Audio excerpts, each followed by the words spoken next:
Et bonjour et bienvenue dans l'émission Mission Alpha en direct du Canmos, numéro 2. C'est donc c'est la deuxième émission de cette série. Parce que Thomas Pesquet est dans l'espace depuis plus de 4 mois déjà, et aujourd'hui on va donner la parole aux équipes qui l'accompagnent depuis la Terre, et plus précisément depuis le Canmos à Toulouse. Je suis Alice Thomas, je suis vulgarisatrice scientifique en ce moment à la communication numérique pour le CNES, et j'aurai le plaisir d'animer cette émission pendant 1h30 environ. Nous sommes sur Twitch, il y a donc un chat dans lequel vous pouvez poser toutes vos questions, nous y répondrons avec plaisir. Donc installez-vous confortablement, c'est la pause déjeuner tous ensemble. Et aujourd'hui, on va s'intéresser aux opérations des expériences réalisées par les astronautes depuis le Canmos. La dernière fois, on a parlé de l'aspect préparation des expériences, et aujourd'hui, c'est la suite, la réalisation des expériences dans l'espace. Donc j'ai à mes côtés, pour répondre à toutes vos questions, Tristan Hermel, qui est ingénieur vol spatial habité, responsable expérience pour le Canmos au MEDES. Bonjour Tristan. Bonjour Alice, bonjour tout le monde. Nous avons Claire Pichot, qui est ingénieure vol spatial habité également, responsable expérience pour le Canmos également pour Téléspatio France et pas pour les mêmes expériences. Bonjour Claire. Bonjour, bonjour à tous. Nous avons Sean Cosgrave, qui est Ground Controller, responsable moyen opération pour le Canmos à Téléspatio France également. Bonjour Sean. Et salut. Et Isabelle, qui est blogueuse et vulgarisatrice pour le blog Rêve d'Espace. Bonjour Isabelle. Bonjour tout le monde et merci pour l'invitation. Et de rien, et merci à tous les quatre d'avoir accepté. En tout cas, j'ai plein de questions, je pense que toi aussi Isabelle, et je pense que dans le chat il y en aura plein également. Est-ce qu'on peut déjà rappeler ce que c'est que le CADMOS? Parce que voilà, il y a ce mot partout, qu'est-ce que ça veut dire? Ouais, alors je crois que je peux aussi vous l'expliquer, on s'était mis d'accord avant. Donc le CADMOS, c'est un acronyme qui veut dire Centre d'aide au développement d'activités en micropesanteur et des opérations spatiales. Concrètement, ça veut dire qu'au CNES, on est la section qui s'occupe des vols habités, donc les vols dans lesquels il y a des humains, contrairement à ceux où il y a des satellites d'observation typiquement. Et concrètement, en ce moment, on s'occupe d'opérations à bord de l'ISS. Avant, là, il y a eu, c'est passé du Mir aussi au CADMOS, et dans le futur, pourquoi pas la Lune et pourquoi pas Mars. Donc au CADMOS, il y a la partie développement, donc c'est ce que vous avez évoqué pendant le dernier Twitch. Donc on développe de nouvelles expériences, du nouveau matériel, et ce deuxième segment dont on va parler aujourd'hui, c'est les opérations. Donc une fois que notre matériel et l'expérience sont dans l'espace, il faut les opérer depuis le sol, et c'est ce dont on va parler aujourd'hui. Et donc justement, je propose de faire déjà un petit tour de table et une présentation des rôles et des métiers de chacun. Claire, Tristan, vous êtes tous les deux opérateurs. En quoi ça consiste au juste? Alors, du coup, je prends la suite. Quand on est opérateur, comme l'a dit Tristan, c'est vraiment accompagner l'astronaute, accompagner nos scientifiques qui sont au sol dans l'exécution des tâches qui doivent être faites par notre expérience. Et donc, je peux décrire par exemple une journée type quand on arrive en console. Eh ben oui. Mais d'abord, avant ça, en fait, ce qui se passe, c'est qu'il y a toute une préparation qui est entre le développement, disons, et entre l'exécution en elle-même, qui fait partie des opérations. Et ça, cette partie-là, c'est toute la planification, la préparation avec tous les partenaires internationaux. Donc, nous, souvent, on a nos expériences qui sont, pour la plupart, dans Columbus, donc dans le module européen. Et là, en fait, on doit être du coup, en interface avec l'ESA, avec la NASA, puisque Columbus est côté NASA. Si on a des expériences qui utilisent du temps astronaute côté russe, c'est-à-dire des astronautes russes, là aussi, on est en interface avec les Russes. Donc, c'est toute cette interface-là à gérer et à coordonner. La planification, elle se fait 6 mois, puis 3 mois, puis au niveau du mois, puis au niveau de la semaine, puis au niveau du jour par jour. Donc, il y a plusieurs milestones qui sont plusieurs dates clés qui sont utilisées à des dates bien précises et qui sont reproduites pour chaque expérience et pour chaque groupe d'expériences dans notre planning. Donc, une fois que tout est préparé, l'expérience est à bord, la planification est prête, tout est prêt. On fait un point entre nous, une petite réunion, pour être sûr que nos systèmes sont prêts. Donc, on a nos grands contrôleurs, donc Sean qui les représente, On a l'équipe qualité, et on a les opérateurs qui se réunissent tous ensemble et les gens du segment sol aussi, ceux qui préparent, qui font en sorte aussi, après un peu plus loin dans la chaîne, que le système au sol fonctionne. Tout cela, tous on se réunit, on dit bon ben voilà, pour telle expérience, on va avoir besoin de cette capacité de commander. Est-ce que tout est prêt, les procédures sont prêtes, le planning est prêt, etc. Et on fait une petite réunion et tout est prêt. Une fois que tout ça c'est bon, après, le jour de l'opération, on arrive en console, donc on arrive là où Tristan a ce magnifique fond. Je mets une image à l'écran aussi. Voilà, j'ai montré une image. Voilà, exactement. Et donc, on arrive en salle de contrôle et souvent, donc, on doit arriver 1 heure avant nos opérations. Et dans le planning astronaute, le matin, il y a une activité qui s'appelle le Morning DPC, qui est une sorte de petit tag-up avec de petites réunions avec le crew, avec l'astronaute, pardon, pour justement discuter des activités, s'il y a des questions ou quoi sur des activités qui vont se dérouler dans la journée. Donc, il faut qu'on soit présent à cette réunion du matin. Et ensuite, il faut qu'on soit présent 1 heure avant nos opérations. Donc, une fois qu'on arrive en console, je ne sais pas si vous voyez, il y a... je sais pas si on peut pointer Tristan sur pointe. sur les kissettes. En gros, il y a un système dans l'autre côté. Il y a un système où on peut communiquer avec tous les gens qui travaillent sur l'ISS. On a plus ou moins des droits où on peut parler à telle ou telle personne, etc. On reviendra sur tout ça après. Ouais, voilà, je pense que ce sera plus simple. Mais voilà, on se présente, on dit voilà, on est en console, on est prêt à supporter telle ou telle opération. On ouvre un console log, c'est-à-dire une fiche où on va décrire à chaque fois qu'est-ce qu'on va faire. Dès qu'il se passe quelque chose, on l'écrit et c'est suivi toute la journée. Et à chaque fois qu'on est autorisé pour commander, à chaque fois qu'il se passe quelque chose, tout doit être répertorié à l'intérieur. Et on attend, si c'est une activité avec l'astronaute, on attend l'astronaute. Si c'est une activité où on peut démarrer sans, on demande l'autorisation et puis on l'exécute. Voilà, tout simplement. Il y a des expériences qui sont faites sans astronaute ? Ça arrive, oui. C'est soit des scripts automatiques. Souvent, on a quand même besoin de l'astronaute pour mettre en place ou installer le matériel. Mais ça arrive qu'effectivement, il y ait des expériences sans astronaute. Moi, j'ai un exemple. J'ai peut-être beaucoup parlé. Alors je peux laisser On reviendra sur les exemples des différentes expériences un peu plus tard. On peut continuer le tour des différents métiers. J'avais une petite question justement. Aujourd'hui, par exemple, il était prévu une sortie spatiale à l'ISS. Je suppose que le programme peut-être scientifique était allégé pour Thomas parce qu'il allait aider. Du coup, ça a été reporté hier. Il a fallu tout refaire au niveau planning, sûrement pour aujourd'hui. Comment ça se passe dans ces cas-là ?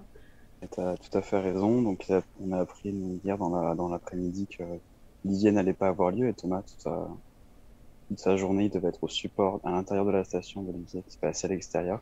Et on a essayé de combler des trous dans son planning du jour. Je crois qu'ils n'ont pas réussi à tout combler, mais ils ont réussi à essayer de reprogrammer un maximum de choses. Ok, merci. Tristan, est-ce que tu vas ajouter quelque chose sur le métier d'opérateur ? Non, Claire a fait une description vraiment en profondeur de ce que ça peut être une journée type où on arrive en console. Je dirais que pour résumer, on est vraiment à mi-chemin entre les chercheurs et la station. Donc nos chercheurs, ils ont une très bonne idée de ce qu'ils veulent faire avec leur protocole scientifique, connaissent en général bien leur matériel. Par contre, la station, c'est un environnement super particulier. Nos protocoles pour parler avec des interfaces, nos systèmes, tout ça, ils le connaissent pas, ils peuvent pas le connaître. Donc on est là pour être entre les deux. Notre travail, il commence quand notre scientifique nous donne son livre blanc et qui nous dit ce qu'il a envie d'avoir, son matériel. Notre travail est fini quand on lui donne notre disque dur avec les données. Et bon, je vous dis que c'est fini, c'est pas vraiment vrai, puisqu'après, il nous dit si ça a été bien, si ça n'a pas été bien, on rebook, on améliore pour la fois d'après. Et les procédures qui sont établies entre vous, l'astronaute, le chercheur, en fait, elles sont décidées, comme vous disiez, au moment du développement de l'expérience, 6 mois, voire plus avant, et elles sont quelquefois mises à jour peu de temps avant ou sont vraiment figées Non, longtemps. elles sont figées relativement longtemps avant. Donc elles peuvent toujours évoluer, mais il se trouve que donc c'est nous qui écrivons les procédures. On peut bien évidemment les faire revoir par les scientifiques, mais c'est nous qui les relisons. Par contre, une fois qu'on les publie, elles sont revues par un certain nombre de personnes au sein de l'ESA, de l'Agence spatiale européenne, qui sont aussi spécialistes des opérations. Donc il y a les gens de la sécurité, les gens qui sont spécialistes du stockage à bord, etc. Donc, c'est tous ces gens-là qui vont avoir leurs propres commentaires à faire sur cette procédure. Et uniquement une fois qu'ils ont tout revu, on peut monter la procédure à bord. Et on pourra la faire évoluer si jamais l'astronaute a des commentaires ou si on se rend compte qu'il y a des choses qui peuvent être optimisées. Donc du coup, ce procédé de revue, il peut prendre des semaines voire des mois. Donc en réalité, notre procédure elle est rarement à bord moins d'un mois avant l'exécution. Et l'astronaute, oui, a un droit de regard ou pas du tout? À ce moment-là, non, ça lui ferait beaucoup trop de travail en réalité. En général, il la découvre. S'il n'a pas exécuté l'expérience avant, il la découvre le jour J, peut-être la veille s'il a eu la curiosité d'aller regarder ce qu'il avait prévu dans sa année le lendemain, dans son planning. Sinon, bien possible qu'il le découvre le jour J. C'est pour ça qu'on a aussi un formalisme, des standards qui sont assez resserrés pour qu'ils ne soient jamais trop perdus. Après, normalement, les procédures, on les fournit aussi au niveau des trainings qu'ils peuvent avoir en amont, mais ça dépend aussi de l'avancement de l'expérience, si on est prêt à leur fournir le jour de leur entraînement au sol. Mais ça peut arriver effectivement, par exemple, moi j'ai une expérience où à chaque début de campagne, ça dure une semaine, ben, on leur fait un petit rappel des procédures qu'il va y avoir et ils ont un petit temps dédié pour ça. Mais ouais, sinon, de manière générale, ça bouge pas trop. Après, si vraiment on découvre en console qu'il y a tel ou tel problème qu'il faut justement réparer telle ou telle chose, ça peut arriver qu'on puisse faire en quelques jours une demande très rapide de modification de procédure, mais c'est extrêmement rare. Ça peut arriver, mais c'est vraiment extrêmement rare. De manière générale, c'est prêt à l'avance, bien à l'avance. Donc, globalement, si je résume, ce que vous dites, c'est qu'il n'y a pas vraiment d'initiative de la part de l'astronaute au moment de la réalisation d'une expérience. Tout est procéduré, tracé. En fait, on est vraiment dans un process spatial où tout est carré ou au maximum, quoi. Oui, et puis personnellement, moi, j'aime pas trop quand les astronautes ils essayent d'improviser. On sait jamais trop ce qui va se passer. Donc, non, suivez les procédures, s'il vous plaît. Ouais. C'est le but, oui, on est dans l'expérience scientifique, donc il faut la reproductibilité. Je suppose qu'il y a des expériences qui vont être faites beaucoup de fois par plein d'astronautes aussi différents. Donc c'est l'intérêt de cette méthodologie finalement. C'est tout à fait ça, oui. Oui, c'est ça, et puis aussi qu'on sache notre activité, une fois qu'on sait quelle étape on a suivi dans le procédure, on sait combien de temps elle dure. Et donc c'est comme ça que les gens qui s'occupent du planning font le planning des astronautes. Si on n'avait pas de procédure, peut-être que quelque chose qui peut pas durer une demi-heure, bah ça va durer 50 minutes parce qu'il va devoir nous poser plein de questions, ou voire plus. Et le temps astronaute, c'est notre ressource la plus précieuse à bord. Donc le courant, on en a, la data, on en a à peu près tout le temps. Par contre, le temps astronaute, c'est vraiment ça qui nous limite dans qu'est-ce qu'on peut faire comme science à bord de la station. Et donc, faut que ce soit optimisé. Avoir une procédure, c'est aussi être sûr qu'on a optimisé, qu'on fait le maximum de choses avec les astronautes dans leur journée. Et justement, pardon. Et puis, j'allais dire, si jamais il y a un problème, si on sait exactement les étapes qu'il a fait avant, on peut les reproduire au sol, puisqu'on les avait préparées, et essayer de comparer, parce que la majorité toutes les expériences qui sont à bord, on les a au sol pour pouvoir justement jouer les mêmes choses et si jamais il y a un souci à bord, pouvoir refaire la même chose au sol et essayer de voir où est le problème. Donc les procédures, c'est vraiment important à ce niveau-là aussi. Et justement, le planning astronaute, il est à quoi? Au quart d'heure près? À la demi-heure près? Comment ça se passe? À la minute. À 5 minutes. Voilà, 5 minutes près. C'est vraiment en tout une activité l'une derrière l'autre. Ok. Après, ça ne veut pas dire qu'ils s'y tiennent non plus, mais ça dépend des fois. Mais en théorie, tout est prévu aux 5 minutes près. Eh bien. Ouais. On n'a pas d'activité de moins de 5 minutes. D'accord. Oui, tout prend un minimum de temps. Je propose de donner un peu la parole à Sean qui n'a pas encore beaucoup parlé. Toi, tu es grande contrôleur. Je suis très timide. Oui. Tu es responsable moyen opération. qu'est-ce que ça veut dire concrètement? C'est quoi? Alors, on va dire que les deux tâches se partagent pas mal dans le sens où tu as le ground controller qui est le GC qui va être le suivi des opérations en temps réel et le RMO, responsable moyen, alors c'est opérationnel, je pense que c'est moi qui t'ai mal écrit. Là, ça va être sur tout ce qui est préparation et planning, mais sur le court terme. Où Tristan et Claire ont expliqué que c'était plus sur le long terme. L'RMO va plus planifier vraiment à la semaine près. Bon, qu'est-ce qu'on fait la semaine prochaine? Ça va être ça. Donc, bon, pour revenir plus vite dans le rôle de GC. Donc, c'est principalement c'est la mise en œuvre et le maintien des systèmes opérationnels sol. Mhm. C'est-à-dire tout simplement, il faut que la relation, on va dire que pour les ops et les scientifiques, que leur expérience de leur côté il soit le plus simplifié possible et que c'est très vulgarisé en disant ça, mais qu'ils soient limite sur un appel Skype sur un ordinateur en train de faire des opérations et qu'ils aient pas à s'inquiéter avec tout le reste. Parce qu'il faut savoir que l'ISS, on reçoit pas, on n'a pas une antenne devant le CADMOS qui envoie directement à l'ISS. L'ISS, elle envoie à des TDRS qui sont des satellites de retransmission qui sont géosynchronous. Ça renvoie quelque part aux US. De là, on reçoit au COLCC. Le COLCC qui est le centre de contrôle de Columbus, qui est le module européen à bord de l'ISS.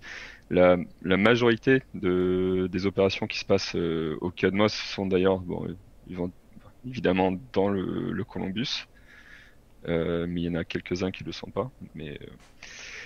Et du COLCC, donc en Allemagne, c'est là que nous on reçoit les informations. Et comme vous avez pu voir de cette description de tout le relais de transmission, ça fait plein de points de problèmes et de contention. Et donc nous, on va surtout être là pour s'assurer que d'un simple point de vue de transmission et de réception des données, que tout marche. Donc c'est surtout ça la mise en œuvre et le maintien des opérations. Après, on est aussi responsable, on est sur les boucles aussi, comme Claire et Tristan, mais on va surtout s'intéresser avec notre équivalent qui est le GSOC GC, qui est le chef GC parmi tous les GC qui se trouve aussi au COLCC en Allemagne. Et c'est avec lui qu'on va coordonner pour la mise en place et la mise en œuvre de tous les systèmes pour nos ops. Juste pour préciser, ça, ops, c'est opérateur, c'est ça? Opérateur. Donc Claire et Tristan sont opérateurs. Après, pendant les opérations, ils vont aussi avoir des scientifiques avec eux, en principe. D'accord. Voilà. Donc, après... Grosso modo, Voilà. on est les opérateurs, on nous appelle aussi les flight controllers, donc on s'occupe de ce qui se passe à bord. Et Sean, c'est une grande contrôleur. Sans lui, on n'a pas le lien avec la station, donc on est très vite limité. Est-ce que, Sean, est-ce que tu peux nous dire si la liaison est permanente avec l'ISS ou il y a de temps en temps des interruptions, et est-ce que vous savez à l'avance quand est-ce qu'elles ont lieu et tout ça? Alors, oui, il y a des interruptions puisque là, du coup, il y a des interruptions et c'est dû à principalement un seul des facteurs qui est justement le réseau TDRS. Donc, il y a plusieurs satellites qui sont à l'orbite quasi géostationnaire. Et l'ISS passe en vue et hors de vue de chacun de ces satellites. Donc évidemment, quand on swap d'un satellite à un autre, on va perdre la télémétrie. On va aussi perdre, il suffit que le satellite il serve à autre chose et on va avoir peut-être des petits moments, ça va de 5 secondes de perte à... Ça dépend du moment de la journée, hein, honnêtement, et de l'activité. Par exemple, pendant un EVA, on a une couverture quasi parfaite. Mais bon, ça peut aller de 35 secondes à une demi-heure, voire plus. Après, il suffit qu'il y en ait un aussi qui soit en panne. Et on nous communique généralement pas nécessairement quand ils sont en panne. Donc ça crée des problèmes parce que ça vient sur je vais juste repartir sur une des dernières tâches du GC.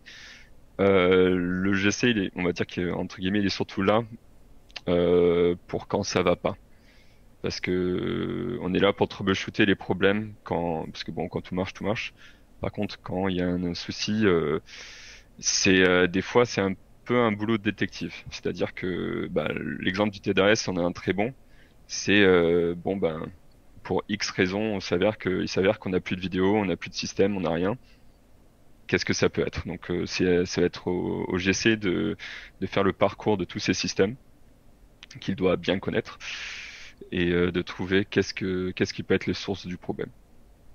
Voilà. Généralement, il faut éteindre et rallumer, ça fonctionne. Dans le peut-être un peu plus dur. spatial. Alors, par contre, c'est ça, tu as le bon GC et le mauvais GC. Le bon GC, il va savoir qu'est-ce qu'il faut éteindre et rallumer. Mais bon, le mauvais, il va juste rallumer tout. Mais c'est pas faux, honnêtement. 90% du temps, c'est juste quelque chose qui a besoin d'être allumé. Parce que bon, c'est... Ouais. Mais bon, Est-ce- ça c'est dans tout ce qui est informatique, de toute façon, ça va toujours être ça. Mais est-ce- c'est pareil à bord de l'ISS, voilà. Et est-ce que vous passez aussi par des communications, par des satellites russes par exemple, ou c'est uniquement les satellites TDRS américains? Je suis quasi certain. Oui, les Russes, j'ai peut-être tort, mais je suis quasi certain que tout ce qu'on reçoit nous, c'est par les TDRS. Après, les Russes, ils ont aussi leur système terrestre quand l'ISS passe par-dessus leur territoire. Mais je connais pas assez bien leur système pour trop m'avancer. Je sais pas si Tristan a une idée, mais je pense que non. Merci de m'avoir envoyé la balle, j'ai pas la réponse. Pour autant que je sache, je pense que nous c'est on reçoit non, tout de la mais- partie Columbus qui est du côté américain, donc tout ce qu'on reçoit effectivement passe par D'accord. par les petits risques. S'il y a un système autre côté russe, j'avoue que je le connais pas. Alors, j'ai vu tout à l'heure une question de Herolis 2. Non, pardon, ça, on y reviendra à la fin. Une question de Germain, pardon, qui demandait géographiquement c'est où le Cadmos. C'est vrai qu'on l'a pas dit ça. À Toulouse. Eh C'est à oui. Toulouse et c'est je sais pas si vous voyez Toulouse, mais il y a un gros centre, le CNES, et c'est à l'intérieur du CNES. Voilà, À droite du Voilà. poste de garde. voilà, c'est vrai, Ouais. on rentre, le poste de garde du Nord. Tu peux pas le rater, ouais. C'est pas loin du rond-point où il y a la grosse boule à côté de l'ENAC avec les grosses Voilà. Pour ceux qui connaissent un peu. Ouais. Voilà, géographiquement, c'est là, à peu près. Voilà. Et pour les autres sites qu'on a mentionnés, le col CC, là d'où on reçoit tout, c'est c'est à Oberpfaffenhofen, Bien au joué. sud de Munich. Voilà. J'espère que j'ai pas arraché le nom. Non, c'est ça, Oberpfaffenhofen. Tout à fait clair. Tout à fait. Ouais, c'est- On a des scientifiques là-bas, du coup, je me suis entraînée. Mais il y a Ouais, des il moyens faut apprendre à d'arriver à le dire. ouais, c'est Ça fait partie de la formation pour travailler au Cadmos, c'est ça? Tout à fait. c'est ça, oui. Exactement. Mais C'est c'est pas si partie dur du que ça. Il faut juste le lexique. lire mot pour mot. Ah ben justement, je pense que ça peut intéresser. Vous discutez évidemment uniquement en anglais avec les opérateurs et les astronautes, enfin avec tout le système. Mm. Tout se fait en anglais, je suppose. Tout en anglais. Même Ouais. quand l'opérateur est français et l'astronaute est français? Oui, D'accord. parce que en fait, il n'y a pas que nous, en fait. Il y a plein de gens qui aiment bien savoir ce qui se passe et qui aiment bien, du coup, forcément en anglais. Mais justement, Après, pardon. euh, Ça n'empêche pas si jamais ils veulent dire au revoir ou en français ou dans leur langue maternelle parce qu'ils savent qu'ils ont un scientifique de leur propre langue au sol, ça n'empêche pas que de temps en temps ça peut arriver de dire merci pour ton soutien en français, en anglais, en russe, dans leur langue. mais du coup, c'est quoi le circuit de communication pendant les opérations? Qui parle avec qui? C'était moi qui faisais ça. C'est qui veut, qui Alors. veut et qui sait. Qui parle avec qui? Alors nous, c'est-à-dire les Cadmos Ops, donc les opérateurs au Cadmos, on est sous le chapeau du Call Flight Director. Donc c'est le manager de Columbus. Et en fait, sous lui, il est responsable de manager l'équipe d'opérateurs européens qui s'occupe de Columbus. Donc il y a tous les centres opérationnels comme le nôtre, au CADMOS, parce qu'il faut savoir qu'il y en a plusieurs, on n'est pas les seuls à faire des expériences en Europe. Et ensuite, il y a, donc ça c'est tous ceux qui sont responsables des expériences. Et après, il y a plusieurs postes à l'ESA qui sont dédiés aux opérations. Il y a ceux qui s'occupent du planning. Il y a ceux qui sont en charge de tout ce qui est rangement à bord de l'ISS. Enfin, plutôt côté Columbus, du coup. Et ensuite, il y a ceux qui s'occupent des systèmes à bord de Columbus, donc système d'enregistrement, électronique et de data, de données. Et ensuite, il y a ceux qui s'occupent de communiquer avec l'astronaute. Et eux, c'est eux qui font l'interface entre les opérateurs qui veulent faire une expérience à un astronaute et l'astronaute. Et donc, on se retrouve à faire une sorte de téléphone arabe en leur disant c'est bon, tu peux dire à l'astronaute qu'il peut aller à tel step, il peut faire telle étape, etc. Et lui, il arrange bien, il met les formes, etc. pour qu'il apporte le message à l'astronaute, qu'il le dise d'une manière codifiée et carrée. Et après, ça arrive que pour certaines expériences, on ait le droit de ne pas passer par lui et de parler directement à l'astronaute. Donc, on a une petite formation pour ça. Et bien sûr, cette personne-là qui nous fait l'interface, qui s'appelle Eurocom, je vais dire le nom, c'est plus simple. Eurocom, il est toujours là à écouter ce qu'on dit. Si jamais il se passe un problème ou quoi, il peut toujours reprendre la main. Mais ça peut arriver qu'effectivement, de temps en temps, pour aller plus vite, pour augmenter l'efficacité et être sûr de ne pas perdre de temps ou quoi que ce soit, à faire ce fameux téléphone arabe, qu'on puisse être là. Donc, je pense que j'ai fait tous les systèmes. Après, il y a une petite nuance en plus. J'imagine qu'on n'a pas de photo d'un Keyset. Non, je crois pas. Non. Ce qu'il faut comprendre, c'est aussi que il y a plusieurs boucles audio sur lesquelles il parle. On va dire, le Call Flight, il va parler sur sa boucle. Je rappelle, le Call Flight, c'est le grand chef, l'Eurocom sur sa boucle, CADMOS, si c'est pour les ops, sur leur boucle, etc. Et par contre, on peut tous écouter les boucles différentes. Et Claire et Tristan, ils peuvent intervenir sur pas mal de boucles. Moi, principalement, c'est sur, je vais parler avec le GSOC GC et le GSOC Syscon, qui est plus basé avec les systèmes. Mais ce qu'il faut savoir, c'est que pendant les opérations, on n'est pas juste en train de parler avec une personne. On est éventuellement en train d'écouter 10 boucles où il y a des personnes qui vont parler par rapport à des diverses informations, et c'est que quand on a besoin de parler avec quelqu'un spécifiquement qu'on va parler sur cette boucle à cette personne.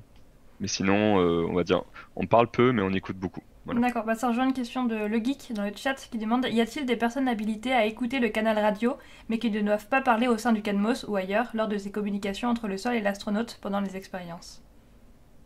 Ou typiquement, ça dépend. Nous, en général, on est en écouteur passif des quatre chaînes qu'on a de communication avec la station. Uniquement sur des opérations très spécifiques dont a parlé Claire, moi aussi j'en supporte, on peut être amené à leur en parler directement. Sinon, effectivement, on doit forcément passer par l'Eurocom. Et je reviens un tout petit peu dessus, parce que ça a l'air un petit peu contre-intuitif de dire pourquoi est-ce qu'on met une personne entre nous et l'astronaute.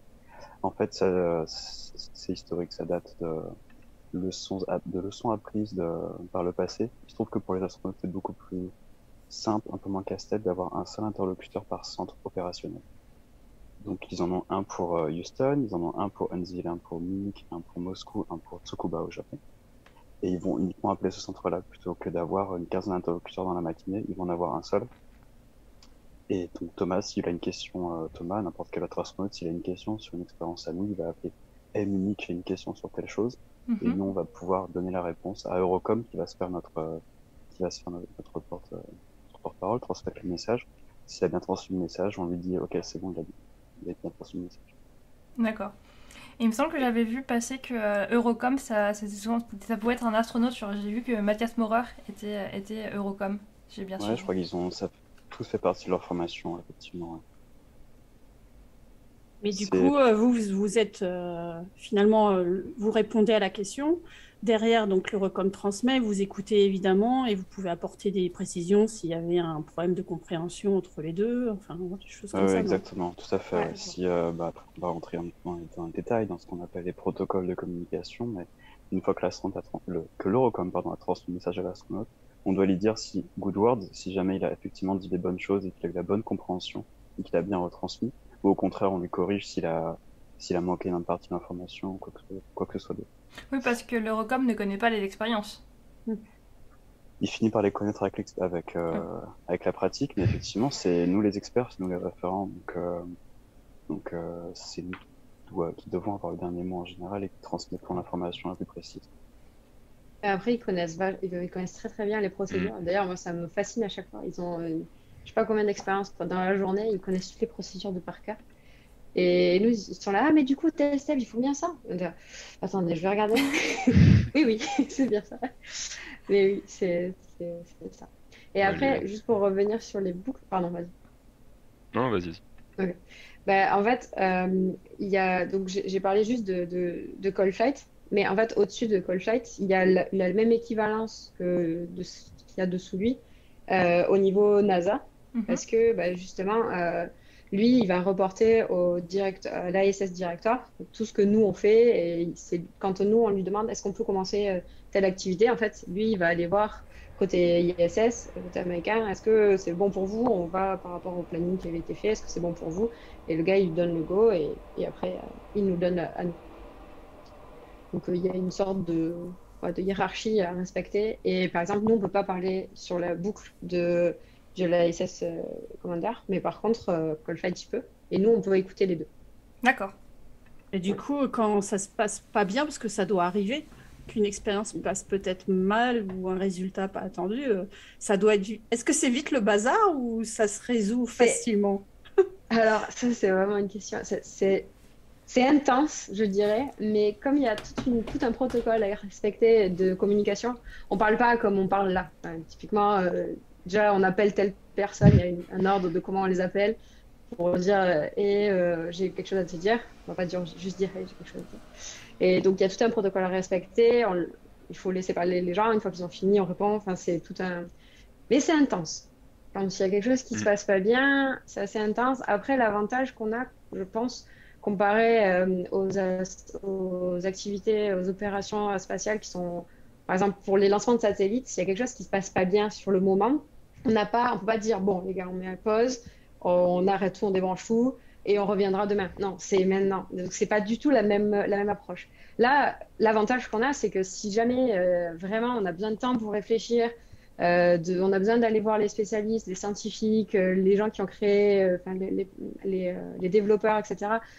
Si on a vraiment besoin de leur expertise, on peut se dire, bon, là, s'ils n'ont pas d'idée directement quand on les appelle ou s'ils sont à côté de nous et qu'ils nous disent, là, il faut qu'on arrête tout et qu'on creuse et qu'on fasse une expertise, qu'on nous joue certaines choses sur les modèles sols, etc. Là, on peut dire, on met stop et on reprendra, disons, dans quelques jours. Et entre-temps, il y a des réunions d'urgence où justement on discute de tout ça. Mais l'avantage, c'est quoi? On peut mettre sur pause et reprendre plus tard. Bon, évidemment, ça a un impact sur le planning, sur le temps astronaute. C'est une organisation assez intense, mais ça se fait. Et c'est possible. Ouais. Je ne sais pas si j'ai répondu à ta question. Ouais. Oui, il y a jamais ou rarement, enfin, il y a une question dans le chat, je me permets, Alice, mais ça va un peu dans ce sens. Est-ce c'est déjà arrivé qu'il y ait une expérience qui a dû être arrêtée parce que ça aurait mis en danger la station ou les astronautes, ou c'est juste parce que les résultats sont imprévus et du coup, effectivement, on peut dire on fait ça plus tard? Non, non, ça peut pas arriver. On repose sur 3 principes de base qui sont numéro 1, c'est sécurité de l'astronaute. Deuxièmement, sécurité de la station. Troisièmement, succès de la mission. Donc ça veut dire qu'uniquement une fois qu'on s'est assuré que l'astronaute ne courait aucun danger, uniquement une fois qu'on s'est assuré que l'ISS n'allait pas être impacté négativement parce qu'on faisait, seulement à ce moment-là, on peut commencer à faire de la science. Mission success, c'est ça, c'est remplir de la science. Donc en fait, ce serait impossible. Il y a énormément de contrôles qui sont mis en place en amont pour que notre matériel soit le plus sûr possible, qu'il puisse pas mettre en danger l'astronaute. Il y aura toujours des points d'attention. Donc dans ce cas-là, dans la procédure d'astronaute, il est précisé attention à ce moment-là, tu risques un risque électrique parce que tu vas brancher un câble ou un risque de pincement fort parce que tu vas engager un élément mécanique dans un autre, ce genre de choses. Mais tout est contrôlé bien en amont et la mise en danger de l'astronaute, c'est un truc qui arrive jamais. On a parlé de l'aspect safety dans l'émission précédente qui est disponible en rediffusion si ça vous intéresse. Mais ouais, juste par exemple, pour prendre un exemple, on a des racks, donc des grosses armoires électriques dans lesquelles on insère nos expériences. Et ben, ces racks-là, ils sont conçus pour que il y a le moindre température un peu trop ou quoi, ça nous envoie des alarmes, etc. Il y a des systèmes automatiques de coupure, donc c'est impossible qu'il y ait quelque chose qui... Bon, ça peut, hein, je ne dis pas non plus, peut-être pas impossible, mais c'est quasiment impossible de voir une expérience qui soit tellement qui donne tellement un résultat inattendu que ça mette en danger l'astronaute sur la station. Après, effectivement, ça peut arriver que, par exemple, on branche quelque chose, on s'attend à ce que l'écran s'allume et il se passe rien. C'est des choses qui arrivent. Mais voilà, c'est... Et dans ce cas-là, on appelle le GC. Non, ouais, non, parce que c'est à bord. On fait Sean, pourquoi ça marche pas? Je dis à moi 2 minutes et... Non, ça, c'est au sol, ça. oui. Mais à bord, s'il y a par exemple un écran que l'astronaute branche et qu'il n'y a rien qui s'affiche, on est là, bon, on regarde notre développeur, on se dit, bah alors, qu'est-ce qui se passe? Et il essaie de trouver une solution et nous, on l'amène à l'équipe, à la Flight Control Team, donc toute l'équipe que j'ai décrite avec tout à l'heure, sous le chapeau du Call Flight. Et Sean, tu parles pour les problèmes de liaison tout à l'heure de communication, tout ça, mais il peut y avoir des problèmes aussi dans la salle du CADMOS, opérateur. Il y a ça fait partie aussi de ton boulot ou... On parle de quel problème? Alors, je sais pas, fois, vous avez besoin d'un écran, je sais pas, de quelque chose pour vous aider à suivre l'expérience. Voilà. Alors, c'est vrai que des fois, je fais le support émotionnel des ops, surtout quand ça va mal. Mais oui, c'est... Ben, étant donné qu'on est un responsable des moyens opérationnels pendant l'expérience aussi, évidemment, s'il y a un problème technique en salle, c'est nous qui nous occupons. Il y a aussi vraiment avec le rôle de GC vraiment c'est pas comme ça dans tous les, on a dit je sais pas quel mot elle a utilisé Claire, mais les USOC qui sont les unités comme le CADMOS mais partout en Europe, ils ont pas tous la même on va dire partage de tâches et de travail entre les ops et les GC, mais au CADMOS la philo c'est vraiment le GC il est là pour enlever un maximum de tâches et que l'ops soit le plus tranquille dans son opération possible. Donc oui, au moindre incident dans la salle, c'est nous qui nous occupons en priorité, oui. Après, je suis pas sûr d'avoir bien répondu à la question, mais... Ben, je sais pas, est-ce que pendant les opérations, donc les OPS, donc Claire, Tristan, vous avez besoin d'outillage, de matériel spécifique pour pour que l'expérience se passe bien Voilà. Alors, pour faire fonctionner une expérience, souvent on a je sais pas, un logiciel pour communiquer ou faire fonctionner telle ou telle expérience, envoyer des commandes, etc. Et ça, c'est le genre de choses qui sont préparées mais bien en amont et qui sont installées par les MCO, donc c'est une autre équipe encore. Et eux, tout ça est censé être prêt. Quand je disais tout à l'heure, qu'on faisait une petite réunion avant les opérations pour dire voilà, on a besoin de ça, et ça. Est-ce que tout est prêt? Et on dit oui. C'est vraiment le tampon final et après on peut y aller. Mais tout est préparé vraiment en amont. Ça, oui. Et par exemple, si on a un écran qui grille, où on était en train d'envoyer des essais et que du coup, bah, c'est vraiment matériel pour le coup, ou qu'un keyset, là où il y a toutes les loupes, toutes les boucles pour tout le monde pour communiquer, qui grille, qui marche plus, c'est le travail du GC de pouvoir nous changer la chose assez rapidement. Si on perd la communication parce que je sais pas, comme il disait tout à l'heure, il y a un truc qui a été coupé entre nous et le code CC ou un truc comme CC là-bas, c'est Sean qui gère. On pleure un bon coup. Qu'est-ce qu'on va faire? Il trouve la solution. Voilà. Et juste pour revenir aussi sur, juste pour éclaircir un tout petit peu, parce que Claire en a parlé, Le rôle RMO, sur le planning court terme, cette réunion dans laquelle on parle, on va dire notre rôle, ça va être de vérifier auprès de tous les organismes avec lesquels nous travaillons, que ce soit la NASA, le DLR avec le COLCC. Le DLR, c'est la NASA allemande. Et le COLCC est en Allemagne, donc voilà. Non, C'est le donc CNES clair. allemand. Le CNES allemand. Oui. Oui, c'est exactement ça. Et de voir par exemple avec eux que ce soit l'état des maintenances des voies de télécommunication aussi, etc., etc. Est-ce qu'on a une interruption? Est-ce qu'il y a des problèmes? Est-ce que tous les faits techniques qui ont été soulevés jusque-là, ils sont OK? Et donc il y a cette préparation en amont qui tombe, bon, qu'on fait tous ensemble au final, mais qui est assez essentielle pour que le jour J tout se passe bien ou tout. Voilà. Et juste une petite touche en plus, on est aussi responsable on va dire, de récupération d'une partie des données scientifiques et de l'archivage derrière et de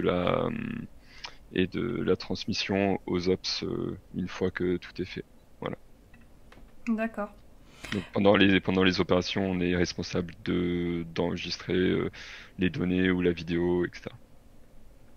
D'accord. Je propose de parler un petit peu des expériences sur lesquelles vous travaillez, parce que les ops, vous êtes, enfin, le GC travaille sur un rôle très polyvalent hein, de ce que tu me disais, Sean.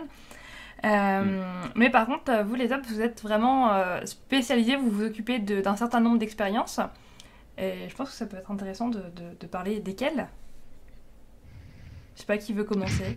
Oui, moi je veux bien commencer. Pourquoi on fait tout ça? C'est pour collecter de la science. Oui, quand même. Ouais, quand même. Donc, pour revenir 2 secondes sur moi, moi je travaille à MEDES, qui est une filiale du CNES de Toulouse, et donc on est spécialisé dans la médecine spatiale. Donc mes expériences sont plutôt attrait à la physiologie des astronautes, en tout cas ce genre de domaine. Donc je suis responsable de plusieurs expériences et je les opère une fois qu'elles sont à bord. Donc ça recoupe beaucoup de thématiques qui sont intéressantes. Numéro 1, donc plutôt connu, par exemple la biomécanique. Donc c'est bien connu que les astronautes, une fois en micro-pesanteur, perdaient de la masse musculaire et de la masse osseuse. Donc j'ai une expérience qui s'appelle Myotons et qui étudie l'évolution du tonus musculaire des astronautes sur une dizaine de points du corps, haut du corps, bas du corps, qui étudie comment ça évolue pendant leur vol. Donc on a évidemment fait des mesures avant qu'ils partent. Ils ont 4 points de mesure une fois qu'ils sont dans l'espace, donc tout début de leur vol, 2 points intermédiaires et une à la toute fin. Et enfin, il y a les mesures après vol pour voir le retour à la normale. Et pour ça, on utilise un matériel que j'ai dans la main, qui arrive ici, qui s'appelle le Myotone, qui a donné son nom à l'expérience, et qui ne passe pas du tout du fond virtuel. Je l'ai en photo, sinon tu l'as en photo, si tu peux montrer les photos du coup. Donc c'est un appareil qui se tient à la main, qui a un petit percuteur à sa base, ouais, exactement, il y a la photo qui arrive, et qui vient frapper tout doucement la surface de la peau et qui mesure ensuite la déformation. Donc on corrèle les informations données par ce petit appareil avec de l'échographie, sachant que l'échographie, donc c'est l'échographe qui avait mis en service pour la première fois Thomas Pesquet pendant son vol. C'est un échographe qui a la bonne idée d'être opéré depuis le sol. C'est-à-dire que nos experts au sol peuvent le contrôler, c'est eux qui orientent la sonde, qui prennent la photo finale, et ça nous permet d'être beaucoup plus efficace que si un astronaute qui peut être formé, mais qui est non expert échographe, prenait la photo de l'image lui-même. Et on fait aussi de la prise de sang pour Myotons. Donc en ce moment, il y a Thomas Pesquet qui réalise Myotons, et il y a aussi Megan MacArthur qui vole avec.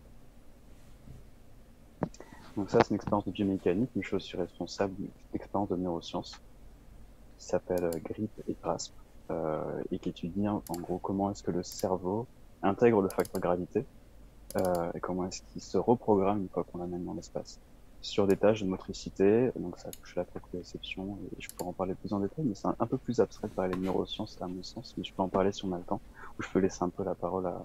Bon, puisque tu as montré la photo, je peux pas laisser la parole à toi. Donc, ce qu'on voit ici, c'est pas Thomas Pesquet, même si Thomas est en train de réaliser à bord, c'est Drew Morgan qui a volé l'année dernière, qui réalise l'expérience GRASP. Donc pour l'expérience GRASP, c'est, comme j'ai dit, une tâche de motricité. C'est une étude de proprioception, et on essaie de comprendre dans le cerveau qu'est-ce qui a la priorité, qu'est-ce qui est plus important, quand on veut réaliser une tâche telle que attraper un objet devant soi, entre l'entrée visuelle, l'entrée sensorielle visuelle, ou l'entrée kinesthésique, c'est-à-dire la conscience de son corps et des mouvements que font nos membres. Donc pour ça, il porte à la main un marqueur qui est traqué en 3D. On a installé, on ne le voit pas sur la photo, mais de l'autre côté, des caméras qui repèrent en 3D les mouvements, la position dans l'espace de ces marqueurs. Il a sur la main, il a sur le buste, qui donne la position de son corps, et sur la tête.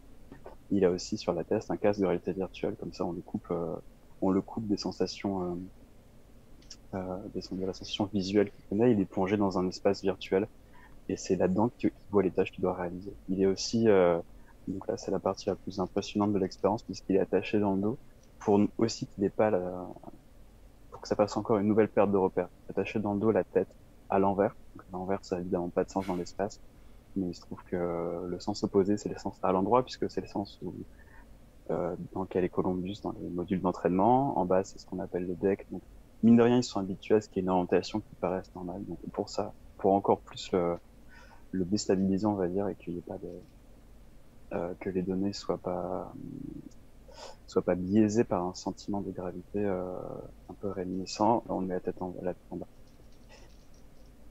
Et donc grâce, il le réalise dans cette position, mais aussi assis sur la chaise que vous voyez derrière avec un dossier bleu. Voilà, il y a une image. Voilà, exactement. Donc ça, c'est Thomas qui a installé Graph, qu'il a réalisé au tout début de son vol. Et là, on est en train de préparer assez activement sa troisième et dernière session qui se passe tout début septembre. Donc on est en plein préparatif de finale du planning. D'accord. Merci beaucoup. Il y a aussi d'autres expériences que je manage pour Alpha, peut-être qu'on peut y revenir un peu après. Je te laisse un peu la parole à Claire, parce que je ne te laisse pas laisser la parole à Claire. Moi, c'est comme tu veux. Je peux prendre la suite. Du coup, donc, au Cadmos, il y a deux équipes d'opérateurs. Il y a l'équipe du MEDES, dont Tristan fait partie, et qui sont plutôt physio, comme il a dit. Et puis, il y a notre équipe côté Téléspasio, où justement, on s'occupe que d'expériences qui sont plus démonstrations technologiques ou physiques, scientifiques pures, par exemple, ou biologiques, mais qui sont indépendantes de l'astronaute. C'est pas de la physiologie ou de la médecine spatiale. C'est vraiment indépendant de l'astronaute. Donc, moi, je vais parler de celles que j'ai eu la chance dans les 3 dernières années de m'occuper. Mais il faut savoir que dans notre équipe, on a une quinzaine, voire une vingtaine d'expériences. Et ça, c'est juste côté Téléspasio, et c'est, je pense, pareil côté MEDES. Donc, il y a vraiment énormément d'expériences. On est nombreux, on n'est pas deux. Je pense une dizaine côté Téléspasio, pareil côté MEDES. Et donc, pour ma part, moi, j'ai commencé en travaillant sur une expérience assez sympathique sur monter des sarments de vigne dans l'espace. Donc, c'est une expérience extrêmement simple dans le sens où il fallait développer une boîte. Donc, on a une entreprise avec un laboratoire qui sont venus nous voir et disaient voilà, nous, on aimerait monter des sarments de vigne.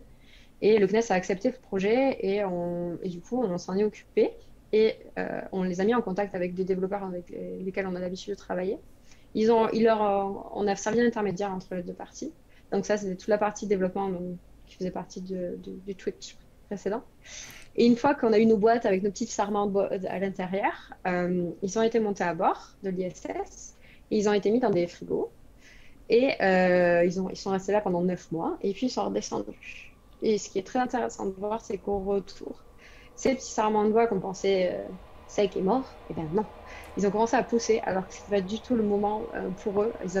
On avait exactement les mêmes qui sont restés au sol dans des frigos. Et ça leur a complètement déréglé leur horloge biologique et on ne sait pas encore pourquoi. Donc c'est en train d'être étudié.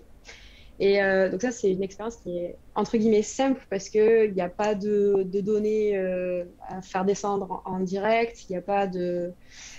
on avait juste besoin d'un frigo à bord, quoi. C'est tout. Donc c'est assez facile à mettre en œuvre. Donc facile. Ça nous a pris quand même 1 an et demi à mettre en place, mais Et donc c'était assez sympathique. Surtout pour moi qui suis fille de viticulteur, ça a été vraiment, c'était génial de commencer à travailler sur ça. Ensuite, c'est vraiment, on travaille dans des champs, enfin, on a une variété d'expériences qui touchent à des champs scientifiques complètement différents. Donc là, on était sur de la biologie. Ensuite, j'ai une expérience qui s'appelle PK4, donc Plasma Crystal 4, donc c'est la 4e version. Et en fait, ça, c'est une boîte, une chambre à plasma. Voilà, merci pour l'image. Donc la chambre, c'est un tube en verre dans lequel on met du plasma, donc c'est de l'argon ou du néon qui sont excités thermiquement ou électriquement, et dans laquelle on met des particules neutres. Et ces particules neutres s'arrangent de telle façon qu'elles peuvent représenter des atomes dans la matière. Si on voulait faire exactement la même expérience au sol, d'ailleurs on a le même modèle mais au sol, la gravité fait que les billes, elles sont au sol, enfin elles sont au fond de la cuve et donc elles ne flottent pas dans le plasma et on peut rien voir. Là, l'avantage, c'est que l'ISS, c'est un super laboratoire en micropesanteur, c'est-à-dire que c'est le seul laboratoire au monde où on peut tester pour plus de 30 secondes la micropesanteur. Et ça, c'est unique. Et donc là, avec cette expérience-là, on a tout un arrangement d'atomes qui peut être modélisé. C'est hyper intéressant pour pouvoir améliorer tout ce qui est matériaux pour l'industrie, parce qu'on peut observer à un niveau macroscopique des phénomènes qui se produisent quasiment instantanément à l'échelle nanoscopique. Donc, par exemple, je ne sais pas s'il y en a qui connaissent un petit peu en matériaux, mais il y a des dislocations dans des matériaux. Et donc, c'est le genre d'arrangements atomiques qui ne sont pas du tout visibles, la transition entre deux dislocations à l'œil nu au sol sur des matériaux. Et là, avec ces arrangements-là, on peut les modéliser. Et donc, ça améliore les matériaux. Et il faut savoir que toutes les expériences qu'on fait à bord ont des retombées au sol, c'est-à-dire que ça nous permet d'améliorer des choses. C'est pas juste, ouais, trop bien, on va faire des choses à bord parce que c'est rigolo de sortir dans l'espace. Mais non, il y a vraiment c'est vraiment un laboratoire scientifique. Voilà. Donc ça, c'est ma grosse expérience dans laquelle j'ai récupéré au bout de la 5e, avec mes collègues, on l'a récupéré au bout de la 5e campagne. Il a fallu changer des parties qui ne marchaient pas forcément bien. Et du coup, maintenant, ça marche super bien. Là, on va faire la 13e campagne à la fin de l'année. Et on génère environ presque 3,5 Tera de données par campagne. C'est énorme. C'est énorme. C'est énorme et les scientifiques, ils adorent, ils sont super contents. D'ailleurs, si tu pouvais montrer la deuxième image, parce qu'en fait... non. Voilà, ça c'est Sergueï. Donc, je vous présente Sergueï, notre astronaute russe. Ce qui est très rigolo, c'est que sur cette expérience-là, donc elle est très complexe de manière générale, à tous les niveaux en fait, parce que c'est pas juste des morceaux de bois qu'on va mettre dans un frigo, c'est vraiment toute une machine assez conséquente, qui prend d'ailleurs les 3/4 de la place dans le rack qu'on a.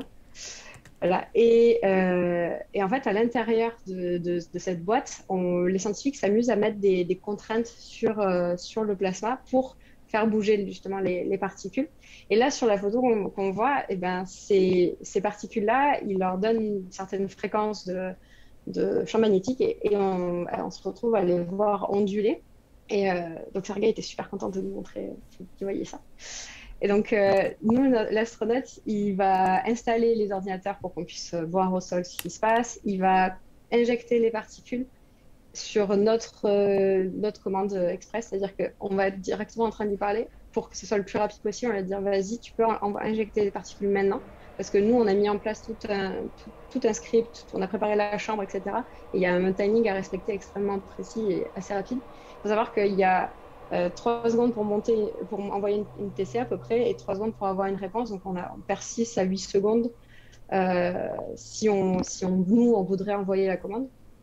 Donc l'avantage d'avoir l'astronaute qui injecte et qui fixe les particules avec une deuxième commande, c'est quasiment instantané et donc ça nous permet nous d'être hyper efficace et de pouvoir faire fonctionner.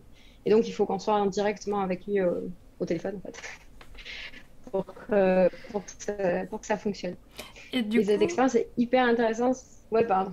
c'est pour cette c'est pour cette expérience-là que vous avez pu que vous avez le droit d'être en contact directement avec l'astronaute sans passer Par Eurocom. ouais, C'est ça, exactement. j'ai bien suivi. Et en fait, ouais, voilà, bravo. Un peu plus.